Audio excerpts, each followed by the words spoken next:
On parle aujourd'hui de karma dans les femmes d'ici. On dit toujours que quand on pose un acte, on va le payer.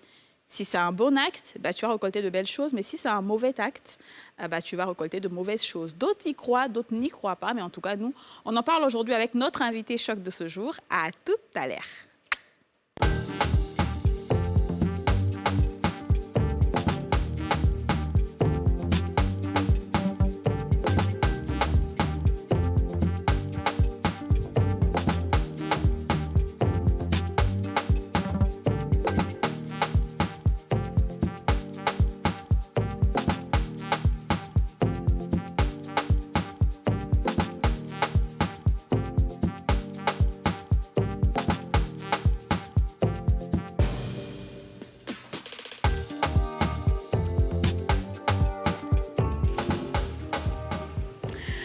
Bonjour à tous et bienvenue dans ce nouveau numéro des femmes d'ici, l'émission question, l'émission autorisée, la meilleure émission du monde, l'émission préférée de Joe Biden, l'émission regardée partout dans le monde et sur toutes les planètes. Comment ça va les filles? C'est quand? Aujourd'hui, tu n'as pas précisé qui regarde l'émission, hein? Aujourd'hui, qui regarde l'émission Les génies, les extraterrestres. Ma mère est comme ça. Les anges. Les anges. Et les anges qui répondent toujours oui, oui, qui sont contents, les bons anges regardent l'émission. Je le dis, on est bientôt à la fin de cette saison-là. Et c'est mon plus grand pincement au cœur de savoir qu'on va bientôt partir en vacances. Mais bon, on réserve encore de belles surprises avant les vacances. Aurélie, tu es pressée de partir en vacances? Un petit peu, je dois avouer, mais bon, en même temps, quand on travaille sur plusieurs choses, on va dire qu'on n'est pas vraiment en vacances, mais bon, on va profiter de ce moment-là pour travailler sur ces projets et puis essayer de se reposer un petit peu parce que vraiment, j'avoue que là, j'ai un petit coup de barre. Tu ne peux voir la Sina Bengali. Bengali, mais il est venu ici, ça s'est très bien passé. Il veut te voir tous les jours. Il n'y a pas de problème, je suis là. Okay. Il n'a qu'à juste me passer un coup de fil et puis on essaie. Pardonnez. C'est mon frère, mon fan de frère. Mon cher, nous, on parle plus. La Bengali girl. Alors, la Sina, tu as vu ce que tu as fait? Allez, continuons l'émission. Allez, Bangao, Bengali, Bengali, c'est toi qui fais les bons commentaires. Bengali, c'est le goto. Bengali fait commentaire. Depuis qu'il a connu Aurélie et Liam, il ne respire plus. Oui, t'es dit. C'est moi. Iris, c'est moi. Alors, Yasmine, ça va? Tu es pressée de partir en vacances? Écoute, non, je ne suis pas pressée de partir en vacances. J'aurais bien voulu que ça s'éternise, cette émission. Je me sens tellement à l'aise avec vous, les filles. Cette harmonie, cette joie de vivre, cette passion. Et quand on met souvent dans son CV que I have a good teamwork, on se dit que c'est juste pour annoncer qu'on est fort, qu'on peut travailler sous pression. Mais franchement, les filles, félicitations à nous, quoi. Ouais. Merci sous beaucoup. Pression et dans tout. Et puis... il faut dire aussi que tu es une bonne leader, hein, ma chérie. Merci. Même si on n'a pas envie de te dire, tu as fait ton genre, ton malin. Donc, à la fin de la saison, moi, on peut te lancer ça au visage. Donc, prends, reçois. Pour recevoir, t'as vu comment elle fait malin? Amen. Bon, non, je retire ce que j'ai dit. On lui donne pas occasion. Écoutez. Bon, Il paraît que 2 jours là, tu as fait mal dans le showbiz. Non, mais attends, c'est moi ou c'est pas moi? Il paraît que tu as parlé, quand tu dis quoi là même là? Il y a quelqu'un qui m'a vu, on dit, tu dis, que quoi, je sais pas, c'est comme elles sont me payent un truc de ce genre là. Il n'a pas dit ça. T'as pas dit ça? On t'a blagué? Mais effectivement, je veux déjà partout. Déjà, comment ça va? Oui, ça va très bien. Ça va? Tu es pressée de partir en vacances ou pas? Je suis peut-être la mauvaise élève de la classe, mais oui, un peu quand même. Parce que je suis KO, je suis fatiguée. Ouais. Je pense que la fatigue de toute la saison commence à se faire. Une quotidienne, c'est pas facile. C'est pas évident. Une quotidienne, c'est pas évident. Ouais. Mais bon, pour l'instant, on est là. Goûtez encore un peu le sucre. Exact. Non, mais en fait, la modestie a foutu le corps de ce plateau. C'est normal. On a une présentatrice, elle même ne se laisse pas faire. Qui va se négliger? Déjà, je suis étonnée. Et puis tu as une tante, tu parlais la tante, moi, je suis la tata. La tata, même la main qui est plus âgée, même là, elle est toujours à courir d'ailleurs, à pataliche. Alors, les filles, on va applaudir notre invité du jour. Il n'est plus à présenter, c'est un habitué maintenant des femmes d'ici. Il est prophète et il s'appelle le prophète Albéric Kaka. Prophète Albéric Kaka est avec nous aujourd'hui. comment ça va? Ça va très bien, par la grâce de Dieu. On parle d'un sujet très important qui peut être un peu, on va dire, un peu délicat parce qu'il y a des gens qui n'y croient pas. Donc, on va essayer d'expliquer cela vraiment terre à terre, sans choquer les gens, sans rentrer, en fait, dans les croyances des gens et tout, mais voilà, d'expliquer de façon simple. De façon simple, voilà, ce que la nature demande, c'est ça. On va parler de karma avec toi. Mais pour l'instant, je vais demander aux filles, est-ce que vous connaissez le karma? Est-ce que vous croyez au karma? Alors, c'est une question un peu...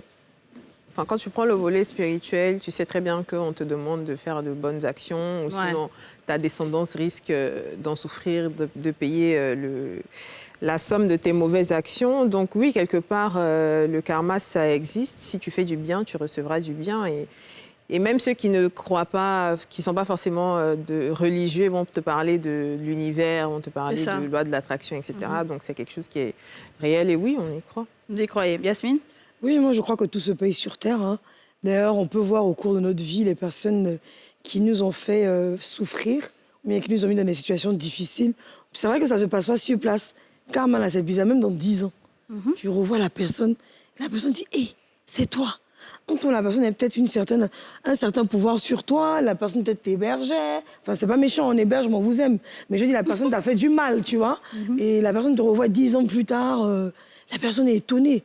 Et puis elle se dit, hé, est-ce que tu sais ce qu'il a fait à cette dernière? Oui. Donc moi, je crois que le karma existe. Et j'ai toujours cru que tout se payait d'ailleurs sur Terre avant d'aller au jugement dernier, même pour les religieux. Mais sur la Terre, là, tu récoltes, tu fais de bonnes choses, tu vas récolter de bonnes choses. C'est ça. Le saraka, l'aumône, c'est ça en fait. C'est ça, je suis d'accord. Le donner et recevoir, j'y crois. Aurélie? Bon, vous avez tout dit, hein, les filles. Mais je pense que le karma, c'est un terme qui vient, je pense, d'Inde. C'est surtout hindou. Mais en réalité, c'est universel. Quand tu fais du mal à quelqu'un, tu le payes d'une manière ou d'une autre. Quand tu fais du bien également, tu reçois aussi les bénéfices de cette bonté-là. Par contre, je me dis, quand tu fais du mal, ce n'est même pas que sur Terre que tu payes. C'est après, quand tu vas partir là même là, que tu vas recevoir maintenant les fruits de tes, comment on va dire ça? Mauvaises actions. Ta méchanceté. Donc, non seulement il y a une partie qui se paye sur Terre, mais je suis persuadée que après sur Terre, là, il y a autre chose qui attend. Et c'est pour ça, et si les gens savaient ce qui se passait, je pense qu'il y aurait la paix dans le monde. C'est sûr. Alors, on a posé la question aux Ivoiriens. Est-ce que vous croyez au karma? On vous écoute.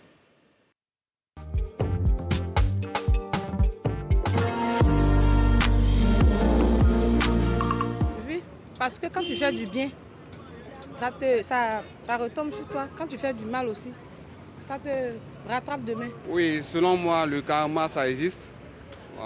Le karma, tout ce que vous faites, ça a une répercussion sur votre vie. Voilà. Parce que tout ce que tu fais, ça te rattrape. Bien sûr, nos agissements dans le passé nous rattrapent. Comme je le disais, bon, si vous avez fait du bien, ça vous rattrape. Même le mal aussi, ça vous rattrape. Vous pouvez faire du bien à quelqu'un. Moi, par exemple, j'ai travaillé dans l'administration. Certainement, j'ai rendu beaucoup de services, moi-même je le sais, à beaucoup de personnes. Et qui me voient, qui disent, voilà la dame qui m'avait rendu tel ou tel service. Je vous donne un exemple. J'étais à San Pedro et vu le service que j'ai rendu à beaucoup de gens, il y a un monsieur qui m'a vu, il dit, madame, vous êtes à la retraite? J'ai dit oui. Il dit, oh, je n'ai rien à vous donner, mais voilà, il a une boutique. Il m'a offert une thermos. Prenez ça, vous allez faire votre café tous les matins pour boire. Ça m'a fait du bien. Donc le bien que j'ai fait hier, ça m'a rattrapé ce jour-là. Le karma existe vraiment, le karma existe. Parce que tout ce que nous faisons de négatif aujourd'hui, forcément ça nous rattrape. Si ça ne t'a pas rattrapé, ça va rattraper tes enfants. Donc c'est mieux de faire du bien, d'être positif dans la vie et de faire du bien.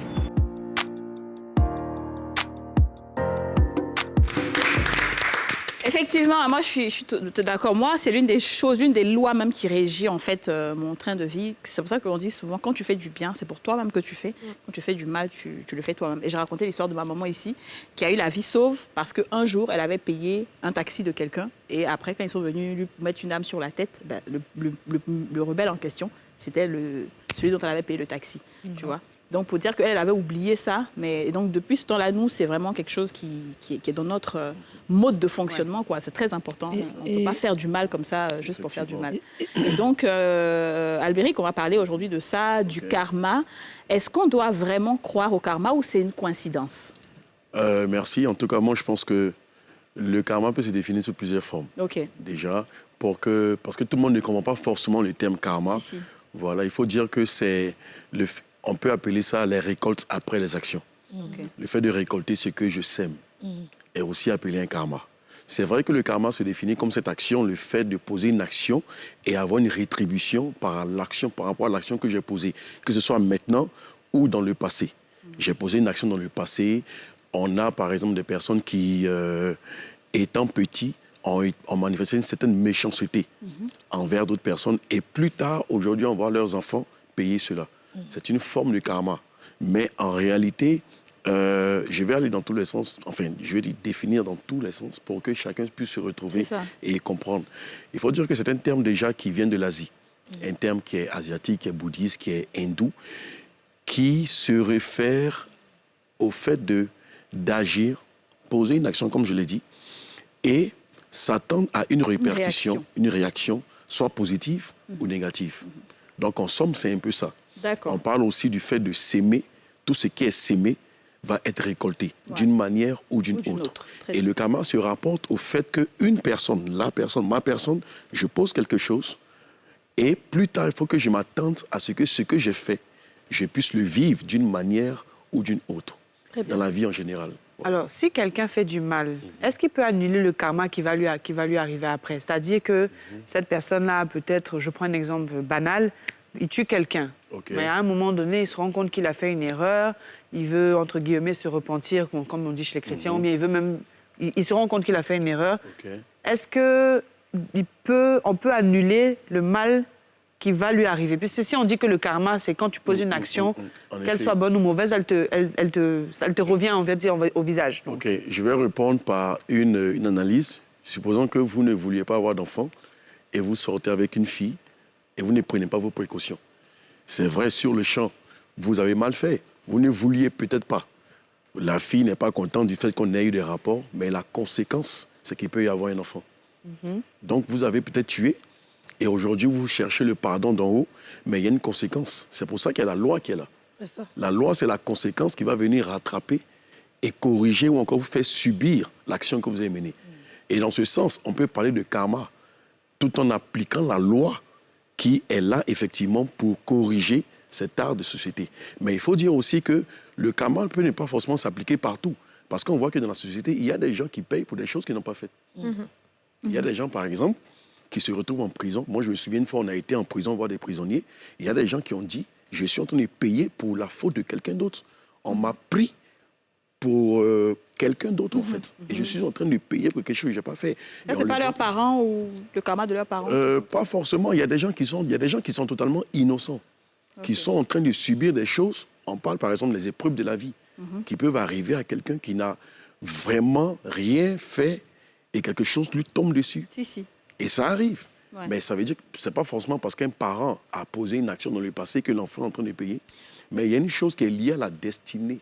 Parce qu'il parle de karma, fait lien à la destinée également.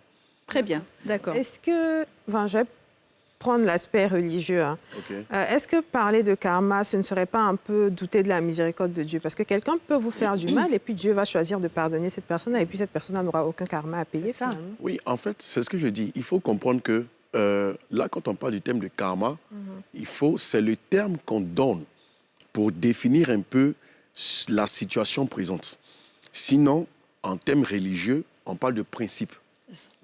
On parle de principes et de lois qui sont établies. Maintenant, il y a la miséricorde de Dieu, pendant le cadre religieux, il y a la miséricorde de Dieu qui peut venir intervenir en faveur de la personne qui a posé la mauvaise action.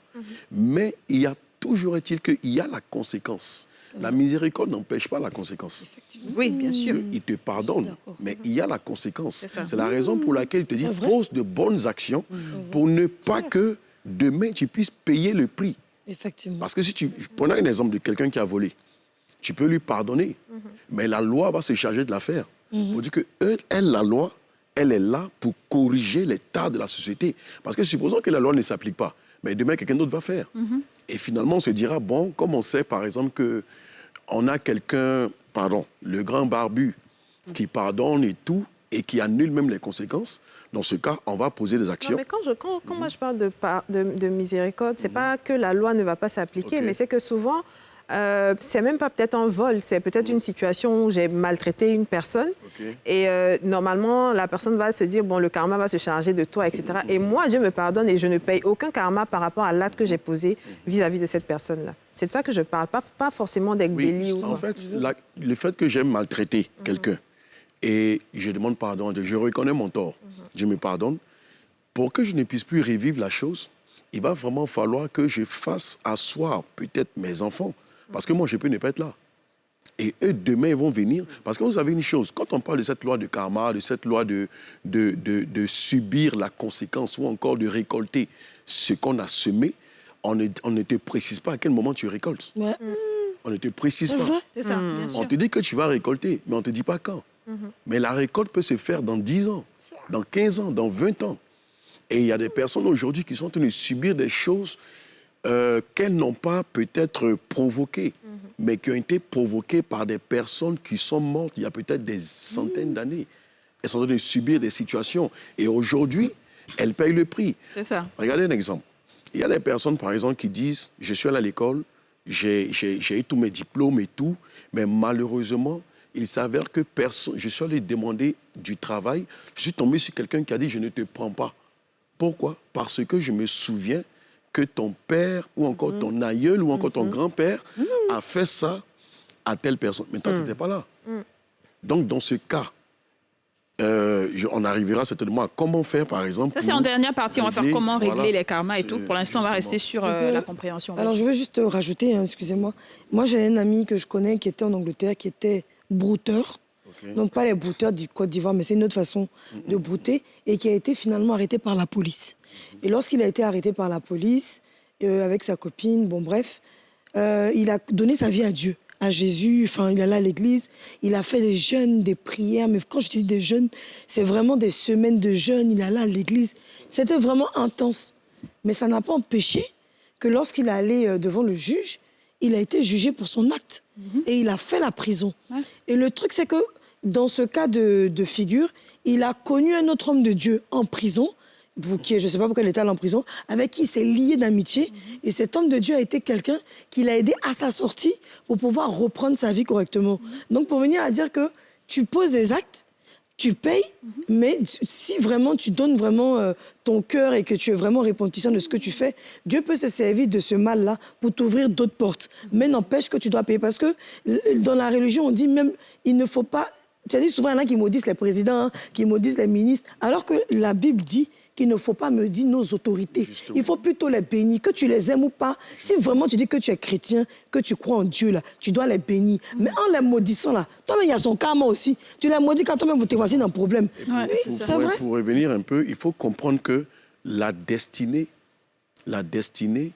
est, je veux dire, quand on parle de karma, il faut relier à la destinée. Et je tiens encore à signifier que les gens peuvent se perdre dans le thème karma, mais c'est l'action de s'aimer une chose et récolter. Ensuite, ouais. Poser une action. Mais est-ce que... comment on sait qu'on est en train de payer son karma, finalement? Oui, comment tu sais que tu es en train de payer? Mais en fait... Ou le karma de quelqu'un, si tu n'as rien fait. Le problème, c'est que, comme je l'ai dit tantôt, tu peux être né dans une famille et tu ne sais pas ce qui s'est passé auparavant.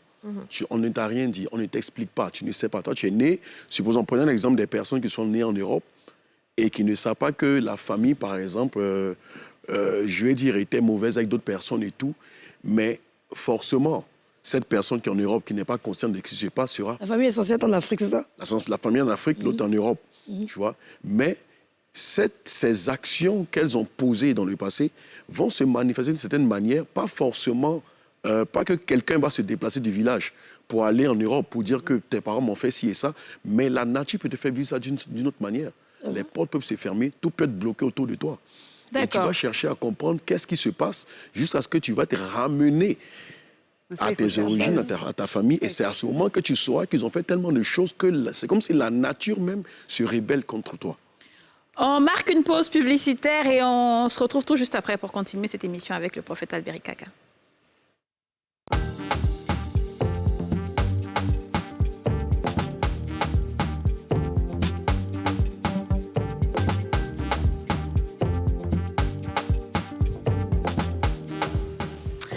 De retour sur le plateau des femmes d'ici, nous sommes toujours en compagnie de Albéric Kaka qui nous parle de karma. Aujourd'hui, on l'applaudit très fort, les filles. Là, c'est la petite chanson, mec, elle a. Prophète a crié, prophète a crié, prophète a crié. Le feu est descendu, Albéric a crié Jésus. Le prophète a crié Jésus. Le feu est descendu. Merci beaucoup. Ça m'arrête dans l'émission. Voilà, on continue avec le karma. Juste avant de partir en pub, tu es en train de développer. Oui, je parlais de la destinée. Il faut comprendre que chaque personne a une destinée. Ouais. Et aussi, les actions qu'on pose aujourd'hui, ce sont des actions qui vont nous rattraper demain. Vous savez, nous sommes des personnes, des hommes et des femmes qui avons des enfants, qui avons... on dit souvent, le mal que tu fais là, souviens-toi qu'il y a quelqu'un qui va naître ou bien qui est né, un enfant qui risque de porter l'action que tu es en train de poser, qui risque de payer le prix. Ça, c'est sûr. Et le bien aussi que tu fais, forcément, un jour ou l'autre, ce bien-là va, profiter à ton enfant. Okay. À force de faire du bien, pour parler un peu de religion, qu'est-ce que Dieu dit? Il dit, à force de faire du bien, il y a des gens qui ont accueilli même chez eux des anges. Il y a des personnes que tu peux accueillir chez toi en faisant du bien. En faisant le mal également, tu vas attirer aussi des personnes à toi que tu n'as pas souhaité. C'est ça. Dans ma recherche, justement, de connaissances et de vérité, dans laquelle tout le monde est, il y a quelque chose que je trouve quand même un peu injuste. Je veux dire, moi, j'ai posé une action, mauvaise action, mais pourquoi est-ce que, on va dire, le karma ne me fait pas payer à moi les conséquences de mes actes? Pourquoi est-ce qu'il faut que ma génération qui arrive doit être punie pour ce que moi j'ai commis comme action? Pourquoi ça ne se limite pas qu'à la personne qui commet le mal? Oui, en fait, c'est la raison pour laquelle, lorsque nous posons une action, nous ne sommes pas les seuls à les poser. Vous voyez? Prenons le cas de l'humanité. L'humanité n'est pas devenue ce qu'elle est aujourd'hui. Elle n'a pas toujours été ce qu'elle est, voilà. L'humanité, à la base, quand Dieu a créé l'homme, tout était bien. Mais quand le péché est entré, quand il y a eu la chute de l'homme, tout est allé sens dessus et dessous. Ça. Mais pourquoi est-ce que ta descendance va payer? Parce que chaque fois que tu poses une action, ceux qui sont en toi, qui ne se sont pas encore manifestés, qui ne sont pas encore sortis, sont en train de payer l'action, qui sont en train de la poser avec toi. Et lorsque tes enfants vont naître, la nature va les identifier. Vous savez, vous pouvez être quelque part. Vous pouvez être quelque part dans un travail, dans une ville et partout, mais vous êtes identifié spirituellement, naturellement. Le lieu vous connaît. C'est vrai. La dernière émission, quand on parlait avec le coach Yoman, on a dit la maison dans laquelle tu es est censée te connaître. Donc l'environnement est censé te connaître. Vous voyez?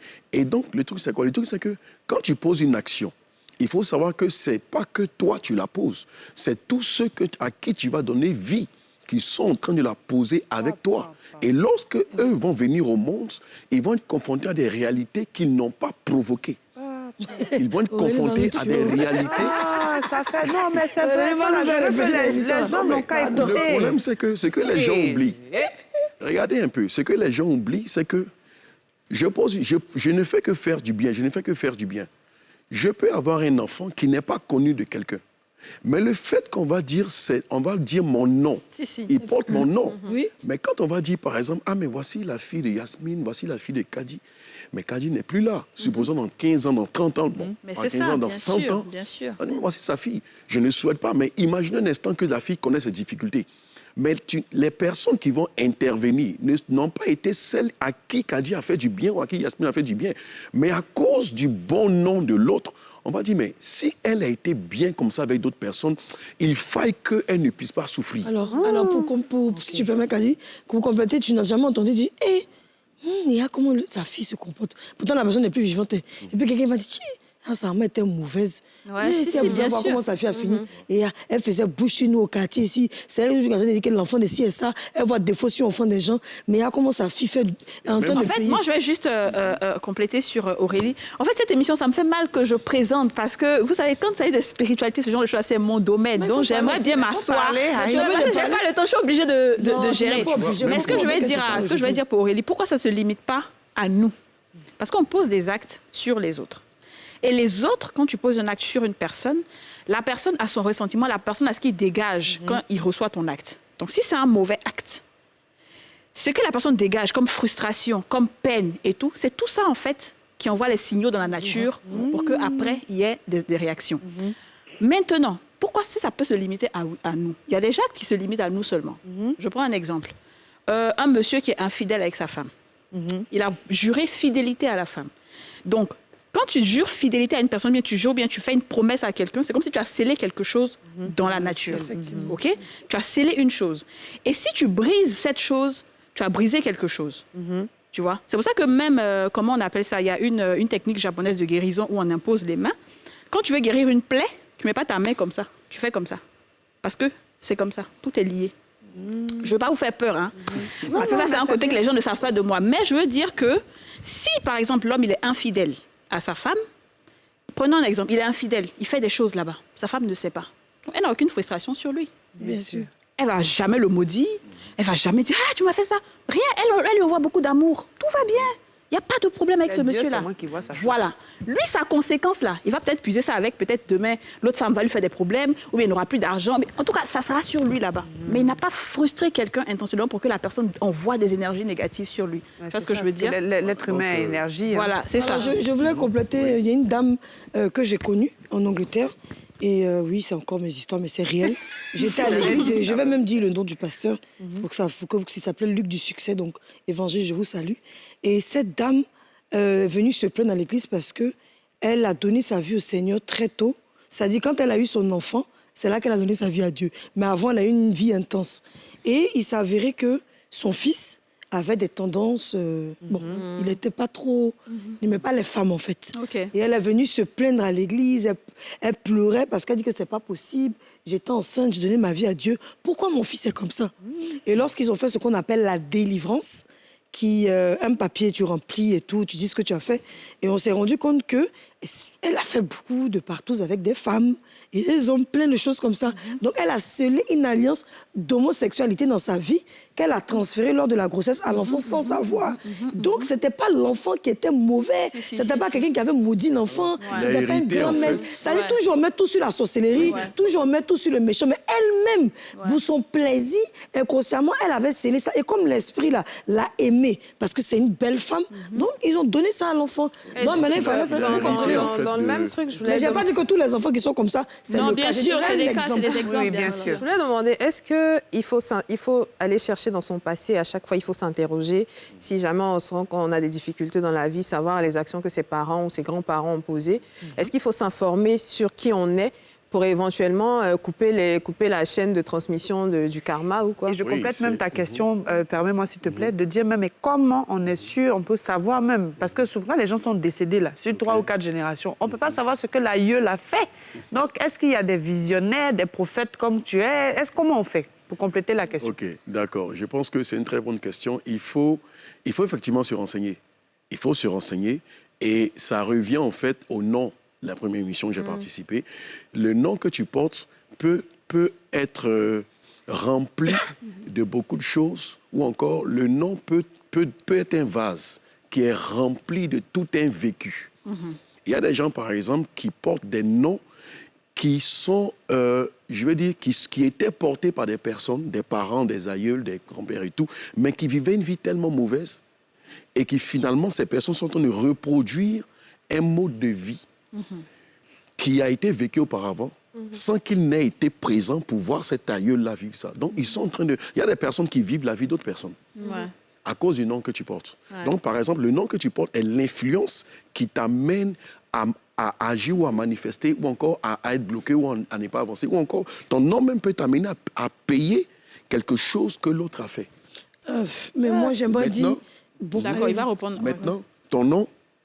Je réponds encore. Ton nom peut t'amener à subir une conséquence. Prenons un cas.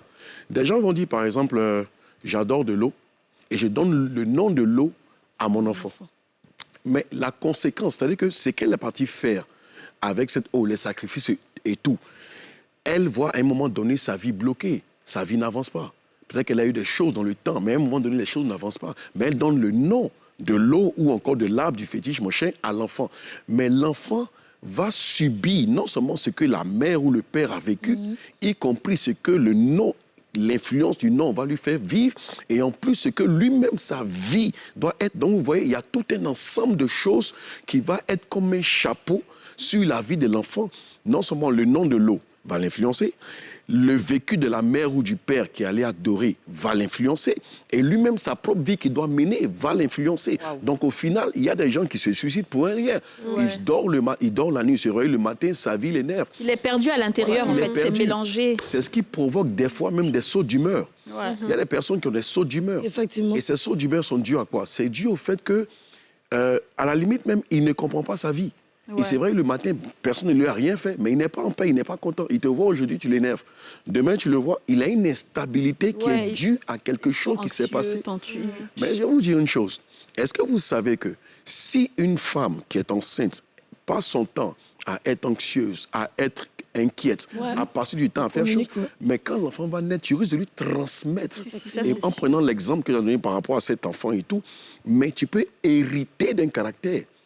Et aussi, il faut savoir que même des esprits donnent des caractères. Bien sûr. Tu peux hériter d'un caractère, et ce qu'on appelle ce karma ou ce que je sème, je le récolte, peut... Écoute, tu es né dans une famille et ton problème est la naissance. Tu es né dans une famille où il y a un problème. Tu es venu trouver, tu n'as pas cherché. Tu es en train d'évoluer. Et ce qui se passe, c'est que le fait que tu aies une étoile, le fait que tu sois brillant à l'école, amène les gens à te dire, nous, on n'a pas été brillants. Comment toi, tu peux être brillant? Donc, par rapport à ça, tu vas te mettre à payer quelque chose, des frustrations, écouter les gens te dire ceci, te dire cela. Et au final, ce qui va se passer, l'échec que ton père a connu, tu seras en train de le vivre à cause de certaines choses que tu as. Alors, moi, je voudrais poser une question maintenant, enfin, par rapport aux questions que mes deux chéris ont posées.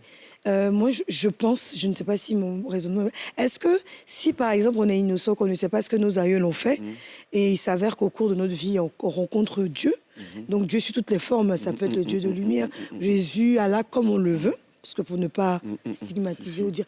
Alors, est-ce que, pour nous qui sommes chrétiens, on nous dit à l'Église que si, de par toi, tu peux couper les liens de famille, afin que ta 7e génération soit bénie. Okay. C'est comme ça, celui qui pêche jusqu'à sa 7e génération va payer. Donc si moi, aujourd'hui, par exemple, je décide de donner ma vie totalement à Dieu, de me consacrer à lui, de le servir, est-ce que je peux arrêter cette malédiction sur la vie de mes enfants qui vont naître? C'est-à-dire, à mon niveau, je coupe le cordon ombilical. Oui. Est-ce que spirituellement, hein, oui, spirituellement, tu peux l'arrêter parce qu'il est écrit, tout ce que tu liras sur la terre sera lié dans le ciel, dans les cieux. Tout ce que tu délieras sur la terre sera délié dans les cieux. Et il est même dit, ouvre la bouche, je la remplirai. Et donc, il s'avère quoi? Je suis confronté à une situation où je suis en train de payer, mes enfants sont en train de payer, et il y a des choses qui se passent. J'ai la capacité, en tant qu'une personne née de nouveau qui a rencontré Dieu, je n'étais pas chrétien, je ne croyais pas en Dieu, et je l'ai rencontré. Ce qui se passe, c'est quoi? C'est que si je crois, j'ai cette foi en ce Dieu capable de me donner ce nouveau départ-là, alors il faille que je m'arrête à un moment donné pour déclarer que quel que soit ce que mes parents ont fait dans le passé, quel que soit ce que mes aïeux ont fait dans le passé, quels que soient les eaux qu'ils ont adorés, moi je déclare que je me sépare de ça. Je coupe ces choses et ces liens-là sont... Voilà. Est-ce qu'il y a un autre... Oui. Kadi, je te demande, qu'est-ce que tu penses du karma? Qu'est-ce que toi, tu penses? Quelle est ta définition? Est-ce que tu peux nous enseigner? Parce que je te sais très spirituelle, même si on ne le dit pas à l'antenne. Tu peux aussi nous apporter un plus? Oui, je vais vous apporter beaucoup. Mais en fait, oui, le karma, ça existe. Tout ce que tu fais, tu payes. C'est pour ça que je dis, il ne faut pas vivre sa vie sur pilotage automatique. Il faut être très conscient. Il faut être full consciousness. Même quand tu rencontres quelqu'un, il ne faut pas juste regarder parce qu'il y a du bling-bling. Il faut regarder derrière, tu vois. Il faut regarder derrière ce que la personne te veut réellement. Il faut faire attention, tu vois. Il faut vraiment poser des actes parce que par exemple, les aumônes, les offrandes, les trucs. C'est des choses qui peuvent t'aider toi-même. Parce qu'il y a des choses qui sont là que toi-même, tu ne sais pas. Ça peut t'aider à nettoyer certaines choses et puis balayer ta route pour plus tard, tu vois. Pour intervenir un peu, je veux dire qu'il est écrit il est dit, le malheur atteint souvent le juste. Seul Dieu. Mais l'Éternel l'en délivre toujours. C'est ça. Ça, c'est pas le karma. Ça peut atteindre le juste. Nul n'est épargné par le malheur. Mais il dit, le malheur atteint souvent le juste, mais l'Éternel l'en délivre toujours. C'est ça. Ça veut dire qu'il est possible que le malheur atteigne quelqu'un qui ne soit pas en train de payer un prix, qui soit en train de faire chaud. Le malheur peut arriver, mais l'Éternel, celui à qui tu as mis ta confiance, il finira d'un jour ou l'autre à te délivrer. Regarde l'histoire de Job, par exemple, que tout le monde connaît. En fait, te poser une question. Okay, en fait, j'ai peur que ça m'échappe. C'est que tout à l'heure, vous avez dit, quand tu crois en Dieu, tu déclares et tout ça. Et pour quelqu'un qui ne croit pas en Dieu, il ne peut pas juste déclarer et l'univers se charge de nettoyer. En fait, il faut comprendre que tout ce qui est karma se relie à la terre. Le fait de payer, récolter, poser une action et voir un retour, c'est limité à la nature, à la terre. Cette action, le karma et autres, n'a pas la capacité d'aller au-delà. Parce qu'au-delà, ça revient à Dieu, c'est le spirituel. On dit souvent, la mort, les sorciers, pendant les cas des sorciers, ils peuvent tuer le corps, mais ils ne peuvent pas atteindre l'âme.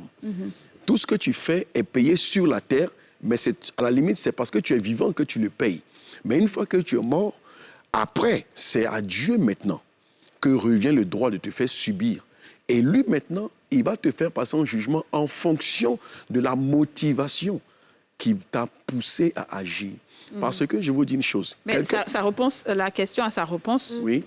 La réponse à sa question, pardon. Ouais, on doit l'avoir déjà. La réponse à la question, si la personne n'est pas religieuse, est-ce qu'elle peut annuler? Oui, elle peut, en posant des bonnes actions, en essayant de rattraper. En essayant de rattraper. Si ce n'est pas elle qui a posé l'acte. Mais elle dit, par exemple, en manifestant, en disant des choses. Comme par exemple, si tu dois louer le Seigneur pour pouvoir... Justement, cette personne-là quelqu'un qui ne croit pas en Dieu. Il y a des gens, tout le monde ne croit pas forcément en Dieu. Il y a des gens qui ne croient pas en Dieu et qui sont confrontés à cette réalité-là. Ce qu'il faut faire, c'est quoi? Il faut s'armer d'une bonne conscience. Il faut s'armer d'une bonne conscience. Et puis, elle ne va pas faire des déclarations, elle ne sait même pas qu'on en fait. Donc, elle va s'armer... Si, elle va faire des déclarations. Il y en a qui ne savent pas. Non, mais même quand tu ne crois pas en Dieu, par exemple, quand tu es athée, voilà, le fait d'avoir une... Ils vont aller voir peut-être un psychologue, ils vont aller voir quelqu'un pour dire... La loi de l'attraction te demande de faire, par exemple, des mantras. Des paroles que tu vas prononcer, des choses que tu vas prononcer pour que l'univers fasse la même chose. C'est spirituel. Oui. Donc, il y a des gens qui ne savent pas. Tout ça, ça fait partie de la spiritualité. Les gens ne savent pas. Tout ça, c'est la spiritualité. Et qu'est-ce qui va aider ceux qui ne savent pas le faire? Je pense que vous savez, si vous avez une bonne volonté, la grâce de Dieu va vous conduire vers des personnes. Je lis n'importe quoi. Je m'allie à Didia qui dit la question qu'elle a posée. Moi, j'ai posé une fois une question à un pasteur. Au début, avant de connaître Dieu, je ne suis pas allée bêtement parce que c'est la religion, you know. J'ai dit, mais attends, il y a un problème. Vous dites que ceux qui n'ont pas connu Dieu vont mourir et vont aller en enfer. Mais ceux qui sont déjà morts et puis on ne leur a pas parlé de Dieu dans leur vie, là, non, ils vont où alors? Non, eux, ils sont innocents. Eux, là, Dieu les a choisis spécialement pour aller en enfer. C'est la question que j'ai posée. Et c'est là qu'on m'a fait comprendre, en ce qui concerne la religion chrétienne, que lorsque Jésus a été crucifié, il est descendu dans le séjour des morts, il a prêché la parole à ceux qui étaient là, les âmes qui n'avaient pas connu. Et ceux qui ont accepté, ils ont été ressuscités avec lui. Bref, donc pour dire que si tu ne sais pas que tu es innocente, parce qu'on dit vous connaîtrez la vérité vous affranchira. On dit s'il n'y a aucune épreuve que je vais mettre au-devant de toi, que tu ne peux accéder, que tu peux être leader. Mais pour que tu arrives à être leader, pour que tu sois parfaite, ça n'a rien à voir avec la malédiction de karma. Il y a des épreuves que tu vas subir dans ta vie. Il y a des frustrations que tu vas subir. Parce que demain, quand tu seras leader, il y a des gens qui vont te frustrer. Et si tu as pu handle ça, étant jeune, lorsque tu seras assise, ce ne sera rien. Tu vois, tu auras un calme limpide. On dit, mais celle-là, mais pourquoi elle est toujours calme? Malgré que ça bouge, nous, on a peur. Parce que depuis qu'elle est née, elle a une destinée, comme tu as dit. Elle doit arriver à tel endroit. Donc, elle va forcément cette personnalité que Dieu lui donne. Et puis, concernant la question de Dija, là, c'est nous donne invité. Concernant la question de Dija, c'est qu'effectivement, il y a des gens qui ne croient pas. Mais par exemple, ces personnes-là, quand ils vont mourir, ils n'auront aucun problème non plus. Parce qu'en réalité, on est conditionné en fonction de nos croyances. Exactement, nos connaissances. Ce sont nos croyances qui nous conditionnent. Aujourd'hui, si une personne très, très chrétienne est proche de la mort, elle va voir Jésus. Elle va savoir qu'elle était dans la vérité. Elle sera contente de partir. Et même les gens qui vont rêver d'elle demain vont dire « Ah, elle est avec le Christ, alhamdoulilah, ça va. » Une personne qui est très musulmane, quand elle sera proche de la mort, elle va voir la religion musulmane. Elle va sentir peut-être la personne du prophète et tout. Et les personnes qui vont rêver d'elle vont voir qu'elle est bien. Elle est très, très bien. C'est-à-dire qu'elle sera fière de sa religion parce que c'est ça qui est ça. Pour elle, c'est ça qui est le vrai. C'est pour ça, en fait, les tiraillements de « ouais, c'est ma religion et tout », on ne rentre pas dans ça. Tu vois ce que je veux dire? Donc, une personne aussi qui ne croit pas en Dieu, mais qui a vraiment vécu selon des principes de quelqu'un qui est bien, qui fait du bien, le bien, tu vois, qui est vraiment correct, qui n'est pas dans le mal et tout ça. Mais la personne aussi décède en fonction de ce que la personne aura cru. C'est pourquoi je Alors ça, c'est la loi de la terre, c'est la loi de la terre, comme il a dit. Sur la terre, tu vas récolter des bonnes choses. Mais lorsque tu partiras dans le spirituel, parce que les livres saints disent que ce n'est pas parce que tu vas te donner beaucoup d'aumônes et beaucoup d'offrandes que ta vie, ton âme sera sauvée. Ton âme est sauvée en fonction de ta croyance. Aussi en fonction de ta connaissance de la parole de Dieu, tu seras jugé. Si on ne connaissait pas quelque chose, tu vas me juger par rapport à quelque chose qu'il ne connaît pas. Mais le truc, en fait, c'est qu'il n'y a pas un pays, ou bien on dit aussi dans le Coran qu'il n'y a pas un endroit dans ce monde-là où il n'y a pas la connaissance de Dieu. C'est vrai. Il n'y en a pas. Que ce soit en Chine, en Inde, partout. Maintenant, d'autres ont choisi d'accepter ou pas. Mais au moins, ils ont la connaissance. Tu vois? Donc, quand tu as cette connaissance-là et que maintenant, tu as vécu selon ce que cette connaissance-là t'a montré de Dieu, de qui est ton Dieu, tu vois? Tu comprends encore. Voilà, c'est ça. Les lois et les principes sont établis en l'homme. Dieu l'a établi, c'est la raison pour laquelle même, quelles que soient les tribus, tu vas voir que ces tribus vont marcher sur des principes et des lois. Oui, voilà, c'est ça. On ne fait pas ci, voilà. On ne fait pas ça. C'est ça. Et tu vas voir que lorsque tu vas toucher toutes ces lois, elles se rapportent aux 10 commandements, par exemple. Ouais. Oui, absolument. Et c'est sur cette base-là que Dieu maintenant va appeler chacun il va juger, si on veut dire, sur la base du truc. Et c'est le moment de la pub. C'est le moment de la pub. C'est une trop belle émission, là. C'est le moment de la pub. À tout de suite.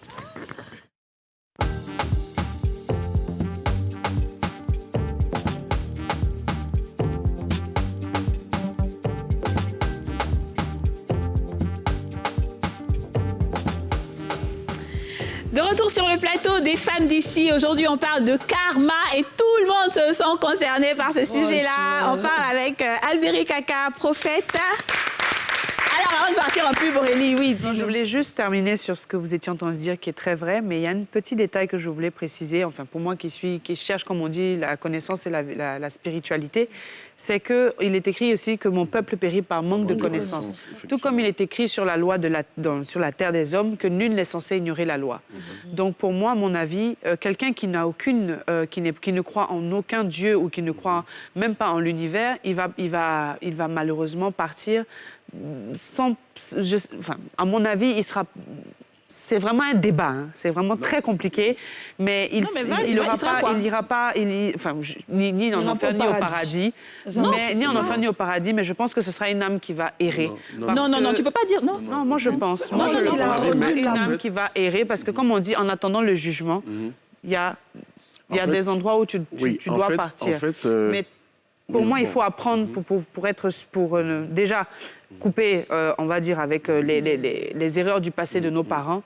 Il est important déjà de prendre conscience qu'il y a des choses qui se sont passées avant notre arrivée, pour lesquelles il faut couper. Mais pour pouvoir savoir comment les couper, il faut obtenir et acquérir une connaissance dans la spiritualité, peu importe la religion dans laquelle on est. Je veux ajouter sur le passage qui dit « Mon peuple périt par manque de connaissance ». Et comme il a rejeté la connaissance, je le rejette. Exactement, c'est ce que je voulais dire. Voilà. En réalité, tout le monde connaît. Tout le monde sait qu'il y a l'islam, il y a le christianisme. Tu rejettes maintenant que moi, je décide que je ne crois pas en ça. Voilà. C'est pour ça que j'ai dit que partout, Dieu a parlé. Il a rendu l'âme à qui? À Dieu. Voilà. Là, il a rendu l'âme. Tu rends l'âme au propriétaire. Voilà, quand on parle de rejeter, on retourne sur Adam et Ève qui avaient reçu des instructions. Quand Ève a été séduite par le serpent, ce qui se passe, c'est quoi? Quand elle a mangé la pomme, ou encore quand elle a désobéi, rien ne s'est passé. Parce que ce n'était pas à elle que l'instruction avait été donnée. Mais quand l'homme a pris la décision de consommer, en ce moment, il prenait celui de rejeter ce que Dieu lui a dit. C'est pourquoi il dit, comme tu as rejeté la connaissance, ça veut dire que tout le monde a une connaissance. Et puis exprès, tu choisis de... Donc tu as décidé. C'est la raison pour laquelle un jugement se base sur le fait d'une décision.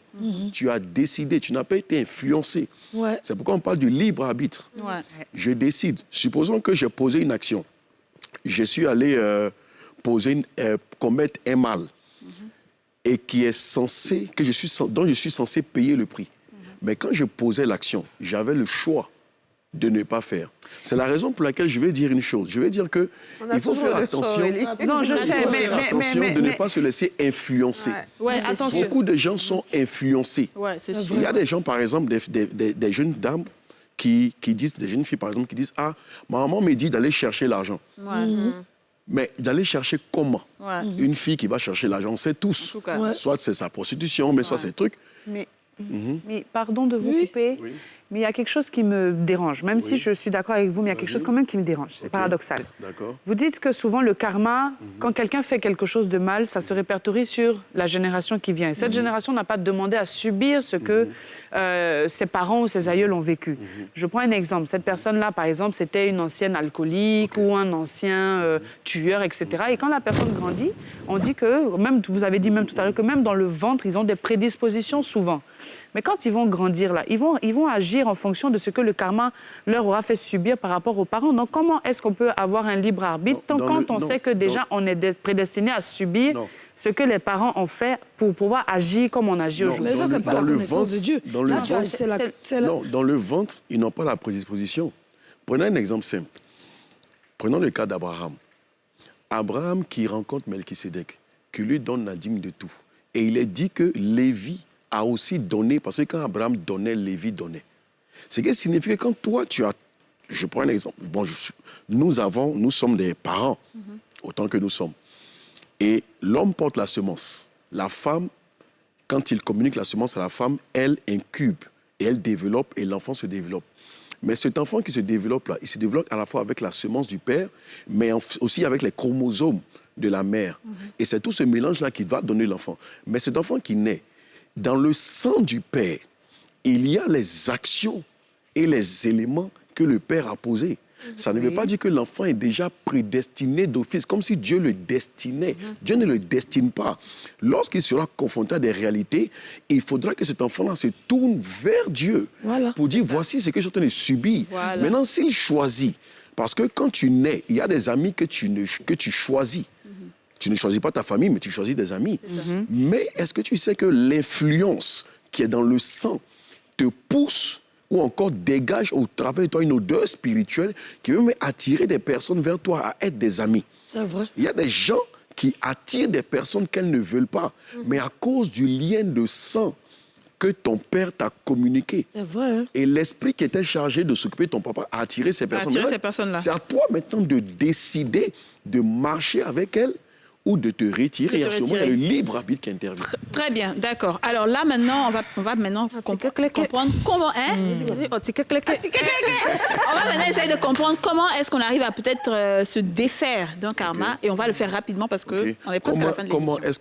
Comment est-ce qu'on arrive à se défaire d'une situation d'un acte qui a été posé et il y a une récolte. Que ce soit posé par nous, d'abord. On va faire d'abord par nous et peut-être par quelqu'un d'autre. Voilà, une action que j'ai posée et dont je suis censé subir les conséquences.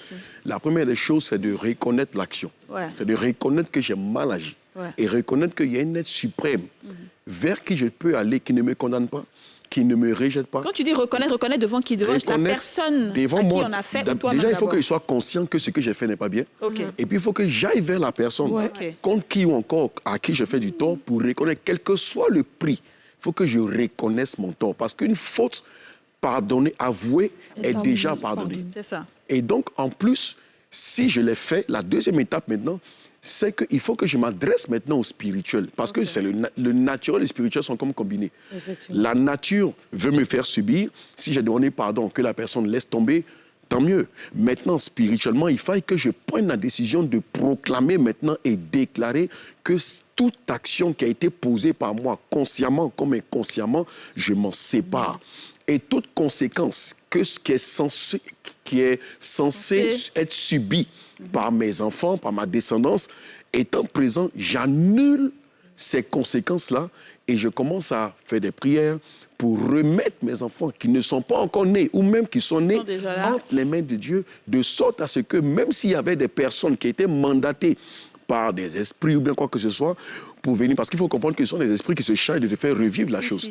Si ces esprits-là viennent ou ont prévu venir faire subir aux enfants des choses, moi, je peux commencer à prier déjà pour annuler. Je vais rapidement demander, et si on va demander pardon à la personne, et que peut-être pour se débarrasser de nous, la personne dit oui, ok, je pardonne, et que dans son cœur, elle n'a pas pardonné, est-ce que le fait de dire je pardonne... Le plus important, c'est que la personne te dise.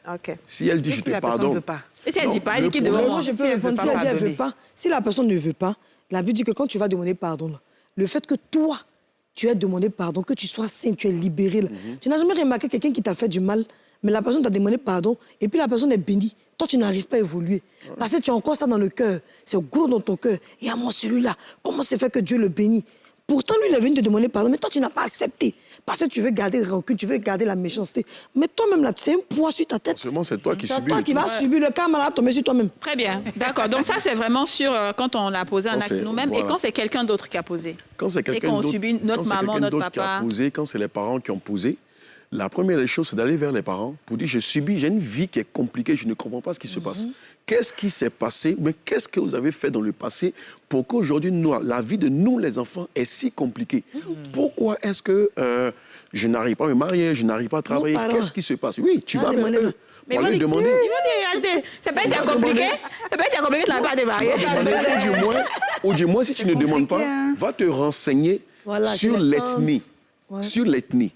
Je suis de telle ethnie, je suis de tel groupe ethnique, mais qu'est-ce qui fait que dans cette ethnie-là, pourquoi les personnes n'arrivent pas, par exemple, à s'en sortir? On te dira que dans ce groupe ethnique, naturellement, il y a un blocage. Les gens ne se marient pas. Dans le village, il y a eu quelque chose. En fait, c'est une enquête qu'il faut mener. Il y a des choses. Mais comment on peut aller dans le village? C'est beaucoup de choses. Les parents peuvent ne pas te dire que oui, on a fait ci, on a fait ça. Souvent, dans ce cas, renseigne-toi. Tu me poses même ils sont encore vivants, mais ils sont les calebasses cachés, enterrés dans les trucs comme ça. Comment tu peux faire? Non, mais c'est ce que je dis. Renseigne-toi. Si tu n'arrives pas à te renseigner, tu n'as pas toutes les informations.